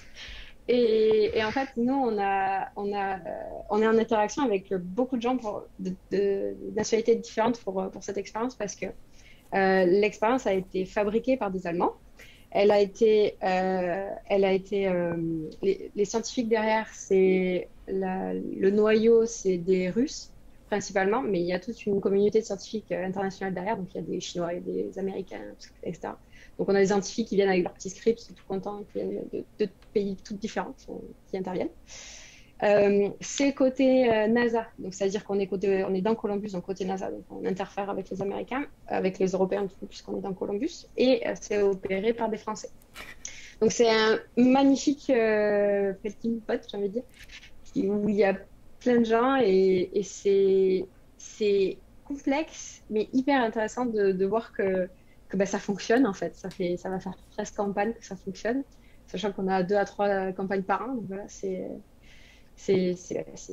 hyper gratifiant de voir que tout fonctionne. On a bien le Et côté il y a- international de la station spatiale Voilà. internationale. C'est ça, tout à fait. Ouais. C'est un bel exemple. On sent ta motivation, ta passion, mais par exemple, est-ce que, je ne sais pas si on parlera de vos formations par la suite, mais est-ce que par exemple les plasmas, le matériau, c'était quelque chose que tu connaissais avant et du coup, bah, tu comprends, ou il a fallu que tu t'investisses personnellement pour comprendre un peu plus l'expérience, le fonctionnement, ce que voulaient faire les scientifiques pour développer les procédures, aider les astronautes et les scientifiques? Alors, tu m'as grillé, j'avoue tout. J'ai une formation en ingénieur matériaux, ce qui n'a absolument rien à voir avec les opérations spatiales, évidemment. J'ai appris sur le tas les opérations spatiales. Mais le côté matériaux, tout ça, c'est quelque chose qui me passionne. Mais après, la deuxième avantage que j'avais, c'est que quand je suis arrivée sur l'expérience, en fait, je suis arrivée en cours de chemin. Donc, tout ce qui avait été développement avec les scientifiques, etc., avait déjà été fait. Donc, nous, on a récupéré le bébé, il était en cours d'utilisation, quoi. Donc voilà. On a Et- des questions dans le chat sur PK4 justement. Est-ce que ça consomme beaucoup en énergie? Et l'énergie, est-ce qu'elle vient uniquement des panneaux solaires? Alors, ça consomme, je crois, au maximum. Attends, j'ai plus la fiche sous les yeux, mais je sais pas si c'est pas. Je vais pas envie de dire des bêtises. Je dirais À peu près. une centaine de watts, quelque chose comme ça. Oui, c'est ça. Oui, c'est ça. Et oui, l'énergie électrique vient des panneaux solaires, effectivement. Donc, euh, donc voilà. On n'a pas de petite batterie à monter avec, toute pleine. Et il n'y a pas de câble branché au CNES directement depuis la station, du coup, par définition. Non, ce serait compliqué quand même. Des panneaux solaires. Ouais, et puis ça tournerait, ça s'entournerait. Bah, c'est justement un des soucis qu'on a eu pour une campagne PK4. Que les EVA qui bougent dans le planning, Ouais, ça fait qu'il ça y a des nouvelles c'est. contraintes. Je peux te laisser expliquer, hein. Ouais, T'étais non, là aussi. vas-y, si tu veux. Ok. Non, Non, mais vas-y. c'est cool. On a des expériences qui, comme PK4, durent une semaine, à peu près. Et en fait, il y a 12 heures de temps astronaute répartis sur toute la semaine. Et si on a une sortie extravéhiculaire, une Destination, une EVA, où l'astronaute sort de la station, eh ben, il y a toute l'énergie de la station est concentrée sur l'EVA, donc à tous les niveaux, donc en temps astronaute, en électricité, tout ce qu'on veut, même en utilisation des canaux vidéo. Et donc, c'est très compliqué de caler une expérience PK4 à l'intérieur si dans la semaine il y a une EVA. Mais ça tombe toujours, enfin toujours non, ça tombe, ça fait 2-3 campagnes où on tombe en plein milieu d'une EVA. Et je crois que pour la prochaine, les planeurs nous ont dit, vous savez quoi, ça sera pas pendant une EVA. Et c'était vraiment une petite joie de savoir qu'on n'allait pas galérer, parce que c'est vraiment ouais, Alors, intense. après, pour détailler un tout petit peu le rôle du GC dans tout ça et pour le côté polyvalent, là, justement, Claire, en parlant du PK4, donc C'est une semaine d'expérience en 3-8 avec des moyens assez particuliers qui sont mis en place parce que avec PK4 on a une retransmission à l'extérieur. Pour ceux qui connaissent bien les centres de contrôle, c'est en général des réseaux très très très fermés. Donc il y a toute une mise en place pour ça, pour que les scientifiques en Russie ou en Espagne, en Allemagne, ils puissent suivre en temps réel et qu'on puisse aussi retransmettre les données, leur retransmettre les données. C'est d'ailleurs c'est dans ce contexte-là que nous on a une tâche assez sympa où on reçoit tout plein de disques durs de la station, donc des disques qui ont volé pendant des mois là-haut et on s'amuse à télécharger les données. Mais entre nos mains, on a quelque chose qui est monté, qui est descendu, parce que bon, j'imagine que tout le monde le sait que tout ce qui monte ne descend pas, mais de l'ISS, en un morceau. Et donc voilà, après pour comparer avec une expérience, celle dont parlait Tristan, Gripgrasp, où là en général c'est 3 jours, mais vu que le matériel il est déployé, en principe c'est extrêmement intense dans le sens où il y a tout qui est très groupé. C'est là où quand je parlais de soutien émotionnel, on en parle un tout petit peu.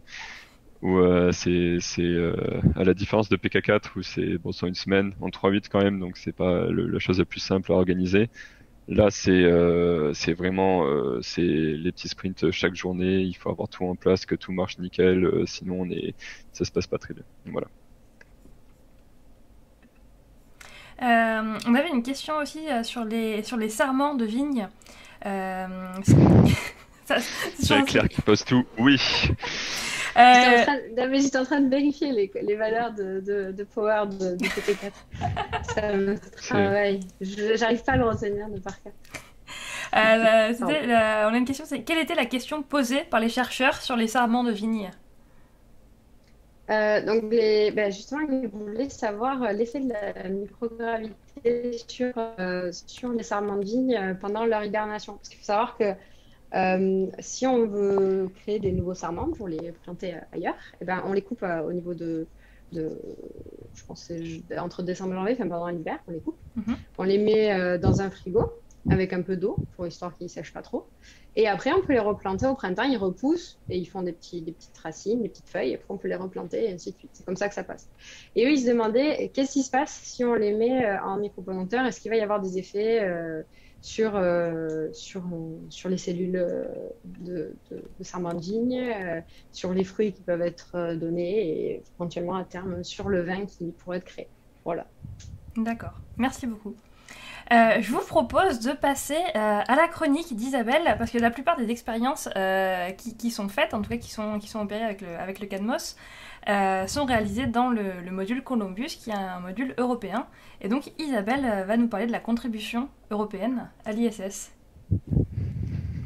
J'ai profité de l'opportunité de rappeler un petit peu la contribution européenne à l'ISS, parce qu'on dit la NASA partout par-ci, mais l'ESA et donc la contribution européenne est forte. Et donc la plus forte contribution et participation à la station, c'est Columbus, un module scientifique largement dédié à la science. Donc c'est une participation en fait qui a commencé en 1995 avec la signature du contrat de développement. Et donc Columbus, voilà, c'est 4,5 mètres de long sur 6,9 mètres de diamètre. Et il faisait 10,3 tonnes au décollage. Et en tout, en fait, sans les expériences à l'intérieur, c'était 75 mètres cubes de volume. Mais justement, il est pas mal rempli. Donc en fait, c'est un module européen parce que vraiment construit en Europe. Il a été développé par Alenia Aerospazio, maintenant qui s'appelle Thales Alenia Space à Turin. Au niveau du volume, on va dire, la structure mécanique. Et l'assemblage final a été effectué en Allemagne chez Airbus Defence and Space. Voilà. Au départ, en fait, le module devait être lancé en fin 2004. Et puis finalement, il y a eu l'accident de la navette Columbia en 2003. Le décollage en fait, du laboratoire Columbus a été reporté en 2007, puis finalement en février 2008. Et le module a été lancé en fait par la navette spatiale Atlantis. D'ailleurs, dans l'équipage, je ne sais pas si tu avais retenu la petite plaquette, en fait, il y avait 2 Européens dans l'équipage de la navette Atlantis, la mission STS-122. Donc, il y avait Léopold Eyarts, le français, et l'allemand Hans Schlegel. Donc, en fait, 1995, la signature du module, et le module est arrivé dans l'espace en février 2018. Et c'est le bras robotique de la station, le bras robotique canadien. Donc voilà, on parle vraiment international dans l'ISS, qui le fixe sur l'ISS de façon permanente au niveau de la partie américaine de l'ISS. Voilà, ça c'est une photo de l'installation. Donc, comme le laboratoire américain Destiny et puis le laboratoire japonais Kibo qui est arrivé par la suite sur l'ISS, en fait, donc il y a à l'intérieur de Columbus et à l'extérieur un certain nombre d'installations pour faire de la science, des matériaux, la science en physique des fluides, science de la vie, comme justement nous en ont parlé Tristan et pardon, je suis plus sur le truc. Tristan et Claire, pardon. Donc, en fait, à l'intérieur de l'ISS, ils en ont un petit peu parlé. Il y a des racks. Donc, on voit sur les photos souvent ou les vidéos postées, par exemple, par Thomas, 16 emplacements de racks. Alors, ça, c'est la photo des racks, des premiers racks qui ont été installés au décollage, en fait, dans le module. Et derrière, des racks sont arrivés en orbite. Par des cargos ou par la navette pour augmenter les capacités scientifiques de l'ISS. En tout, en fait, il y a 16 emplacements de racks, 10 dédiés à la recherche scientifique. Il y en a 3 pour le stockage des recherches, dont notamment un super congélateur Melfi. Et il y a 3 racks techniques, justement, pour faire les liaisons des données, envoyer les données scientifiques vers le sol et aussi recevoir les télécommandes, faire les données, enfin l'alimentation électrique des racks. Voilà. Donc à ce jour, c'était en fait au bout de 10 ans, moi j'avais récupéré l'information 10 ans d'exploitation de Columbus. En fait, il y avait eu près de 1800 expériences menées au sein du laboratoire et nombreux articles scientifiques, évidemment, par rapport aux recherches effectuées. Par contre, ça c'est pour l'intérieur de Columbus, et à l'extérieur aussi ce qu'on appelle des exposure facilities, donc en fait des plateformes où on va pouvoir mettre aussi des expériences scientifiques. Alors au départ de Columbus, il y avait une petite plateforme qui a été installée et qui s'appelait European Technology Exposure Facility, voilà, qui pendant 1 an et demi, en fait, il y avait eu des expériences européennes pour la recherche donc sur le comportement des bactéries dans l'espace, nouveaux matériaux, et un appareil pour mesurer les radiations à l'extérieur de l'ISS. Donc cette plateforme a été enlevée, il y a d'autres plateformes qui sont installées, et dernièrement, en fait, il y a une plateforme, une dernière extension qui vient d'arriver à l'ISS en mars 2020, à bord d'un cargo Dragon, et qui s'appelle Bartolomeo. Et là, en fait, vous allez pouvoir mettre les scientifiques, les entreprises qui sont intéressées vont pouvoir mettre jusqu'à 12 charges utiles à l'extérieur de la station. Alors, ça va de 4 à 450 kilos, et ils vont pouvoir en fait avoir ces expériences sur le climat, les sciences des matériaux, pareil, l'astrophysique, éventuellement sur des nouvelles technologies, tout ça à l'extérieur de la station via le module Columbus et donc cette plateforme, et pouvoir générer, pareil, des données scientifiques jusqu'à 2 téraoctets par jour. Voilà.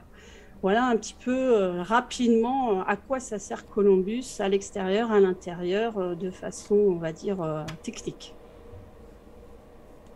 Alors, les autres contributions de l'ESA, si on peut y aller sur le suite, à la Station spatiale internationale, il y a eu l'ATV, donc le Automatic Transfer Vehicle. Alors, il n'y a eu que cinq véhicules, 5 cargos, on va dire. Alors, c'est fini, il n'est plus dans l'ISS, mais j'en parle quand même parce que ça perdure en fait dans l'histoire, on va dire, spatiale, et vous allez savoir pourquoi. Donc, je ne sais pas si tu peux faire voir quelque chose, Alice, une petite représentation. Donc, l'ATV, voilà à quoi ça ressemblait en fait. C'était trois morceaux principaux. Donc, l'ATV, donc une autre grosse contribution européenne à l'ISS. Donc, le module de service qui est vers le fond, là, le module de service et le module avionique qui comprenait donc, les systèmes de propulsion, l'énergie électrique, des ordinateurs, les systèmes de communication et le contrôle d'attitude du cargo. Voilà. Et ensuite, il y avait tout un module de fret, en fait, le Integrated Cargo Carrier, qui représentait environ 60% du volume total de l'ATV. Et dedans, justement, est monté vers la station ces fameux racks supplémentaires, des expériences, du matériel pour les astronautes. Il a aussi remonté de l'eau, de la nourriture, des choses comme ça. Et puis, on voit à l'arrière donc les 4 panneaux solaires pour faire l'alimentation électrique. En fait, donc l'ITV, c'était d'abord un cargo de ravitaillement, comme je viens de le dire. Elle apportait des marchandises, de la nourriture, de l'eau, des objets personnels pour les astronautes et des expériences scientifiques. En fait, au total, il y a à peu près, à chaque fois, il y avait un peu plus de 6 tonnes de fret qui étaient transportées vers l'ISS. Et donc, avec 5 modèles, ils ont transporté 5 cargos ATV. Il y a eu à peu près 31 tonnes de fret montées vers la station par l'Europe. Mais aussi, l'ATV a eu cette capacité en fait, à amener de l'oxygène pour l'ISS, parce qu'il faut savoir que l'ISS perd aussi de l'air à chaque fois qu'il y a un cargo qui arrive, chaque fois qu'il y a une sortie extravéhiculaire. Donc, il faut renouveler un petit peu l'air, puis un petit peu de fuite aussi, tout à fait normal et sans danger. Voilà, mais voilà. Mais l'ATV aussi a apporté du carburant en fait pour la station, parce qu'il faut savoir que l'ISS tombe naturellement en fait plus ou moins lentement vers le sol, on va dire, vers la Terre, et il faut remonter régulièrement son orbite pour pouvoir la stabiliser pour la stabiliser sur son orbite. Donc en fait, il faut du carburant. Donc l'ATV a amené aussi du carburant pour faire cette stabilisation d'orbite, et aussi faisait les reboosts de correction d'orbite aussi à cette époque-là. À l'heure actuelle, il n'y a que les cargos Progress russes qui le font. Voilà. Mais l'Europe a pu contribuer à ça pendant un moment donné. Alors, je vous ai parlé effectivement de la TV, vous dites c'est fini, pourquoi elle nous en parle maintenant? Parce qu'en fait, la TV perdure et il y a l'héritage de cette contribution européenne à l'ISS dans le module, dans le cargo, dans le vaisseau Orion, et la partie justement propulsion, panneaux solaires, carburant, va se servir en fait pour le vaisseau Orion. Et donc sur la photo, c'est toute la partie, vous avez vu l'analogie, donc les panneaux solaires, et la version, tout ce qui est vers la gauche, on va dire, de la photo, c'est la participation, l'héritage d'ATV pour le vaisseau Orion, qui sera le prochain vaisseau vers la Lune de la NASA. Voilà. Donc en fait, ce module de service apporte vraiment l'essentiel de la capacité de propulsion et du contrôle d'altitude et d'attitude du vaisseau vers la Lune. Il va aussi fournir l'essentiel de l'énergie des panneaux, de l'électricité à bord grâce aux panneaux solaires. Voilà, il va aussi fournir l'eau et l'oxygène et l'azote pour les astronautes jusqu'à leur retour sur Terre. Évidemment, la capsule se sépara de ce module de service pour entrer sur Terre, mais la contribution, on va dire, européenne au programme lunaire Artemis avec l'héritage d'ATV. Donc, je ne sais pas si tu voulais faire voir, j'avais mis une petite photo de Artemis 1, donc le vaisseau Orion 1, je ne sais pas si tu l'as récupéré, Alice. Je suis pas sûre de l'avoir regardé celle-ci. Ah, pardon, c'est dommage. Donc, le vaisseau Artemis 1, Orion 1 est actuellement en train d'être intégré avec le vaisseau, enfin avec l'ensemble. Le module de service a été fabriqué, livré à la NASA, tout a été installé. En ce moment, ils ont mis la partie capsule au-dessus. Ils sont en train de tout intégrer pour pouvoir être intégrés au niveau du Space Launch System, le SLS, qui devrait faire son vol inaugural à la fin de l'année. Donc voilà, l'héritage de la TV va arriver, on va dire, sur orbite vers la Lune, on espère à la fin de l'année. Donc les contributions européennes de l'ESA continuent au-delà européennes de l'ESA continuent au-delà de l'ISS, en tout cas vers la Lune aussi. Et je voulais partager aussi le dernier ajout à l'ISS de l'Europe, de l'ESA, c'est le bras robotique ERA, European, mon accent est pourri, European Robotic Arm. Donc, c'est un bras robotique qui vient juste d'arriver en fait avec le module russe Nauka en juillet, Nauka, pardon, il faut dire.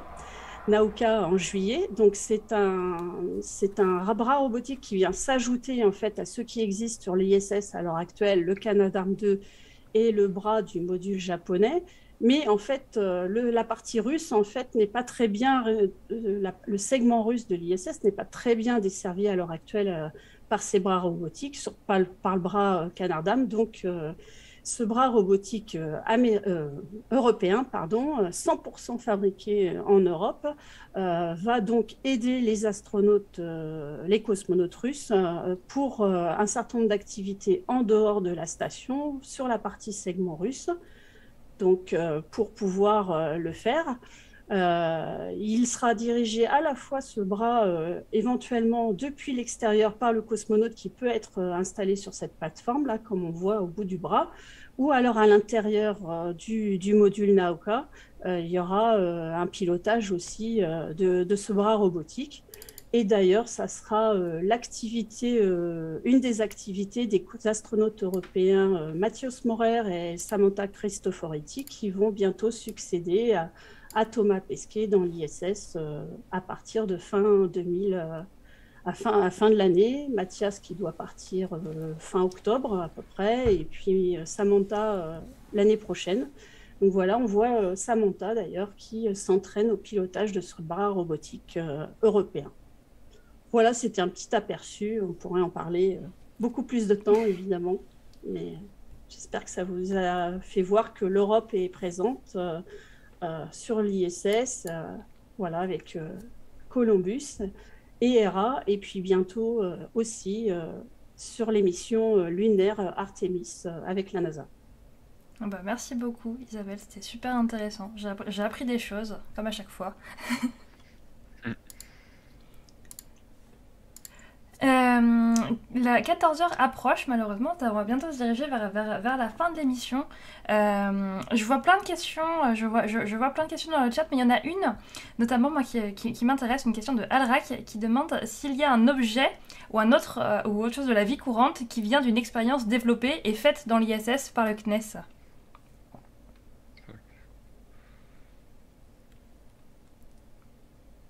J'ai pas compris. S'il y a quoi? S'il y a des objets, des choses de la vie courante qui viendraient d'expériences développées et faites dans l'ISS par le CNES, où on peut élargir ou qui viennent du spatial. La vie courante, c'est compliqué, ouais. De la vie courante, là il y a peut-être parler de Lumina qui peut avoir un impact sur voilà. Lumina, c'est une expérience c'est un dosimètre en fibre optique qui permet du coup de voir l'impact des radiations sur la station, mais de manière hyper facile à mettre en place. Et donc ça, si ça marche et que c'est quelque chose qui prouvent que dans la station ça fonctionne bien, on pourra ce genre d'application qui pourra être descendu après dans les centres de radiologie par exemple. Voilà. Après, ouais, je sais pas exactement la vie courante, mais je pense que Tristan pourrait l'expliquer un peu mieux, sans parler nécessairement au sens large du CNES, mais je dirais au niveau du CADMOS Vascular Echo, il y a des cas de figure terrestres. Ou pas Ouais, du- alors encore une fois, c'est pas la vie courante, effectivement. On a Ouais. notre but final quand on développe une expérience, c'est que non seulement soit utile à l'espace, mais que ce soit utile à la Terre. Ça, c'est une certitude. Et donc, je pense que Sean faisait référence précisément à notre échographe téléopéré. Donc, c'est très utile quand on va faire des échographies dans l'espace. Ce serait aussi super efficace si on voulait faire des échographies dans des endroits reculés où il n'y a pas forcément un expert. Il suffirait d'avoir un matériel envoyé dans un endroit reculé, dans un désert, dans la jungle du Ghanes ou que sais-je, une connexion internet correcte et un spécialiste qui est à son bureau dans un hôpital et on pourrait faire des échographies à distance comme ça. Mais j'avoue que la question m'a vraiment titillé s'il y a effectivement un objet de la vie courante qui coule directement du camion, j'ai maintenant envie de le connaître. Ben voilà, le premier ou la première qui a des infos envoie aux autres. Et J'avoue que puis, je ne suis pas de dosimètre d'échographe tous les jours, malheureusement. non, mais c'est des objets qui Peut-être peuvent qu'on avoir devrait, des hein. applications ailleurs que dans le spatial en tout cas. Ouais, évidemment. Ok, et ben merci Moi, beaucoup. Oui. Moi, je sais que j'avais suivi la mission, enfin l'expérience Aquapad, qui est pour analyser Ça peut l'eau, en fait, analyser l'eau que boivent les astronautes, et ça détecte notamment un certain nombre de bactéries ou enfin, ma mémoire flanche un peu, voilà, de bactéries, et ce genre de procédé, en fait, est utilisé, par exemple, dans des zones de catastrophe en Haïti. Je sais que ça avait été utilisé, le même procédé vers Haïti, par exemple. Voilà, parce que c'est mis en place par un laboratoire français, Mérieux, si je ne me trompe pas. Voilà, donc Mérieux. Voilà. Effectivement, ça détectait les contaminations par des bactéries, le Escherichia coli et les coliformes. D'accord. Ok. Et bien pour finir, je vais finir parce que je finis toujours par ça, mais est-ce qu'on peut faire un tour de chacun et chacune vos parcours respectifs, comment on devient opérateur, comment on devient grande contrôleur, comment on devient vulgarisatrice. Voilà, parce que je sais qu'il y a souvent des jeunes qui sont là, qui se posent des questions sur comment travailler dans le spatial, donc si on peut faire un tour.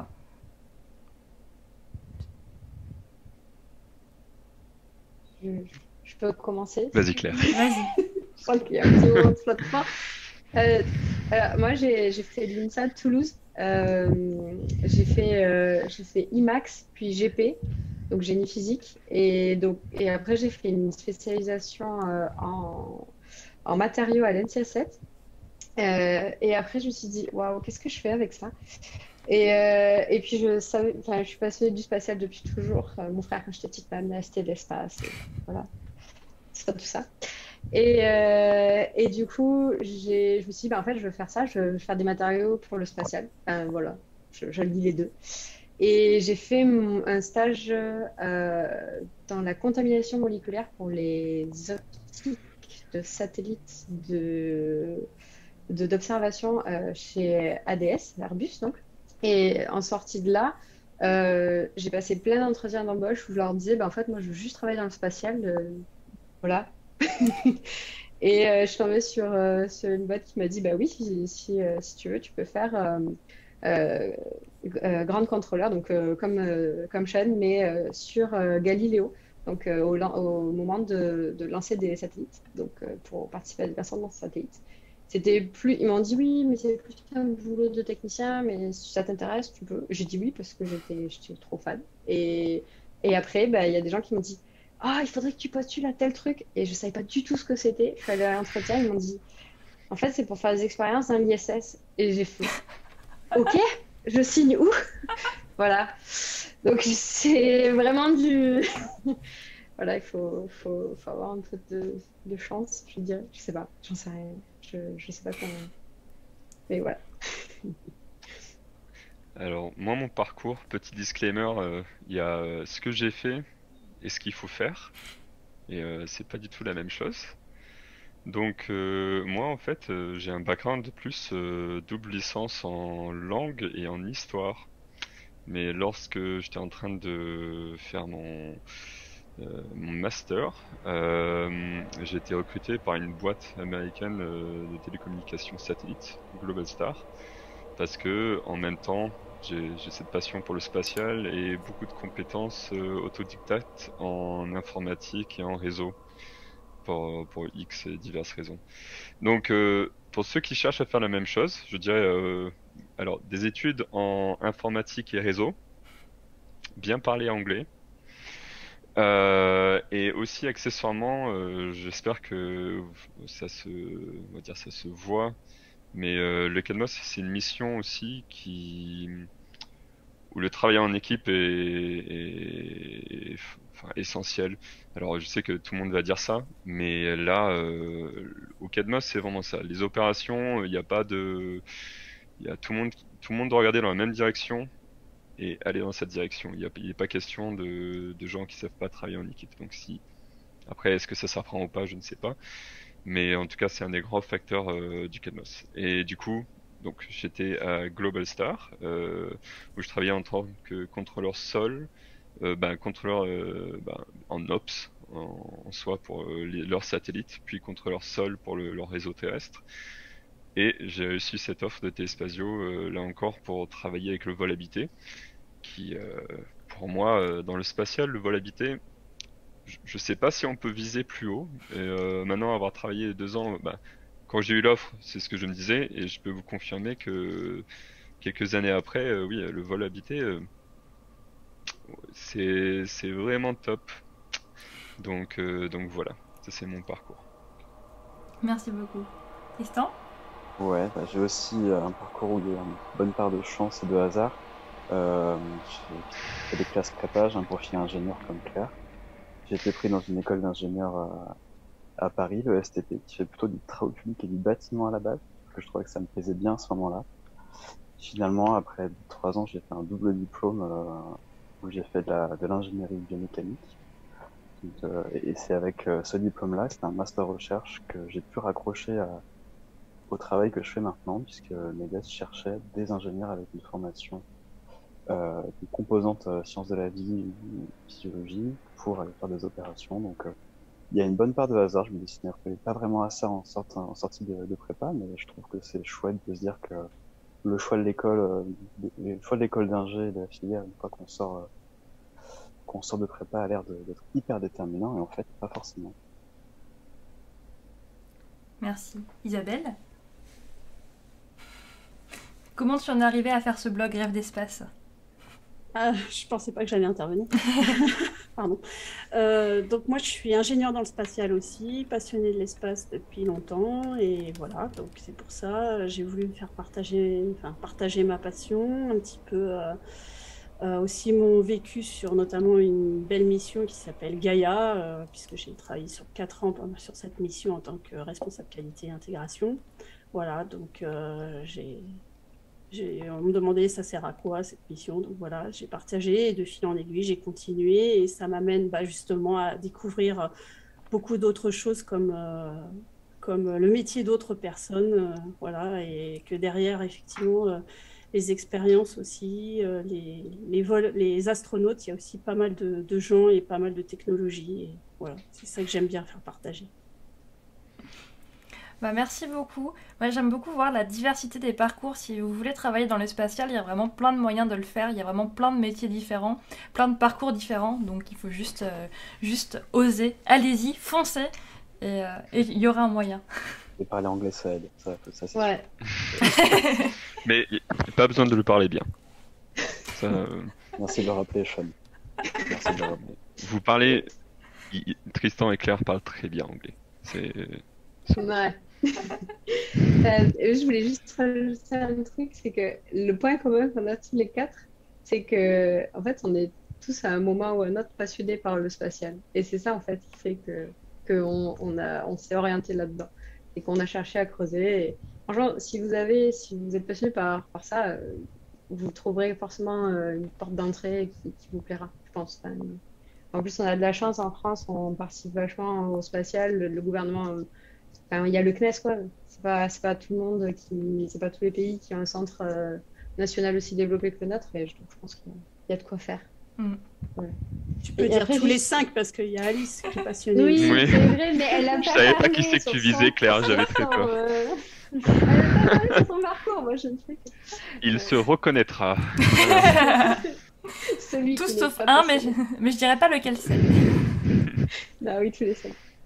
Et juste pour, j'ai fait mes recherches en attendant, c'est 163 watts maximum pour PK4, mais il est à l'intérieur du rack et cumulé, ça peut aller jusqu'à 900 watts. Le D'accord. rack, juste Un PK4. nouveau four, quoi. D'accord, bah merci beaucoup Ouais, pour les c'est informations. Un petit four. Et bah merci, merci à tous les quatre pour toutes ces informations, c'était super intéressant. J'espère que vous avez passé un bon moment. Merci d'avoir accepté l'invitation. Merci aux spectatrices et aux spectateurs d'être venus, d'avoir posé des questions. Il y avait des questions très très intéressantes. Je suis désolée, on n'a pas pu toutes les prendre, mais il est déjà 14h02, on est déjà en retard de 2 minutes. J'ai une autre réunion qui m'attend derrière. Je suis désolée, je vais être en retard. Je sais pas si les collègues sont encore là, mais j'arrive, hein, vous inquiétez pas. Merci également aux modérateurs de POC Science, qui est un serveur Discord de vulgarisateurs et vulgarisatrices scientifiques sur Twitch, avec une équipe de modération très très sympathique. Donc voilà, il nous aide à maintenir ce chat agréable à lire, même si dans ces émissions, il n'y a pas de souci, vous êtes vraiment une communauté très bienveillante. Je ne peux pas vous dire quand sera la prochaine émission Twitch sur le compte du CNES, donc restez connectés sur les réseaux pour tout savoir, sur Facebook, sur Instagram, sur Twitter et même sur TikTok. Je vous souhaite à toutes et tous une bonne après-midi. Et puis, à bientôt. Au revoir. Salut. Bye bye. Merci Alice.